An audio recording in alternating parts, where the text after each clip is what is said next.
नमस्कार, मी पंजाब डक उत्तर महाराष्ट्राकडे जात असल्यामुळं सुरुवातीला या भागातल्या धुळे जिल्हा, नंदुरबार जिल्हा, जळगाव जिल्हा, नाशिक जिल्हा या जिल्ह्यातल्या शेतकऱ्याला सांगू इच्छितो की तुम्ही काय करा, 17 तारखेपर्यंत तुमचा गहू असेल, हरभरा असेल, कांदा असेल, मका असेल, झाकून काढून ठेवा.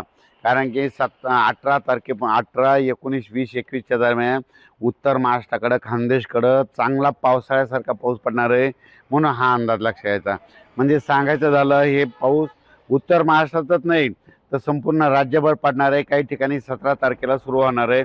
मग 17 तारखेला पाऊस कुठं सुरू होणार आहे तर 17 तारखेला नांदेड जिल्हा, सोलापूर जिल्हा, लातूर जिल्हा, त्याच्यानंतर गडचिरोली, वर्धा, नागपूर, भंडारा, गोंदिया या पट्ट्यामध्ये 17 तारखेला मध्यरात्री सुरू होणार आहे.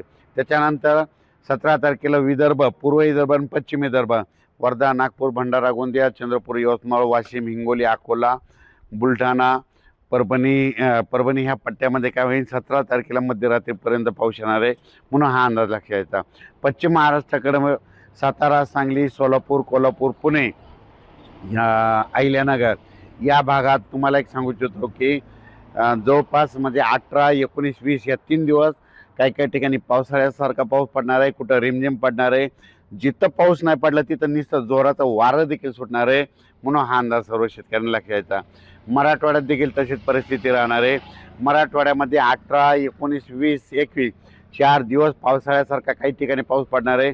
कुठं रिमझिम पडणार आहे, कुठं नुसतं वारं सुटल. म्हणून हा अंदाज मराठवाड्यातल्या सर्व शेतकऱ्यांना लक्षात घ्यायचा.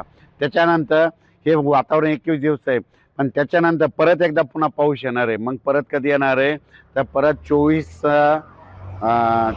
मार्च, 25 मार्च, 26 मार्चच्या दरम्यान परत एकदा पाऊस येणार आहे. पण ते पाऊस मग मराठवाड्यात आणि पश्चिम महाराष्ट्राकडे जास्त राहणार आहे आणि उत्तर महाराष्ट्राकडे जास्त राहणार आहे.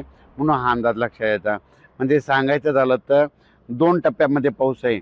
आता 17 ते 21 आणि त्याच्यानंतर 24, 25, 26च्या दरम्यान पाऊस येणार आहे.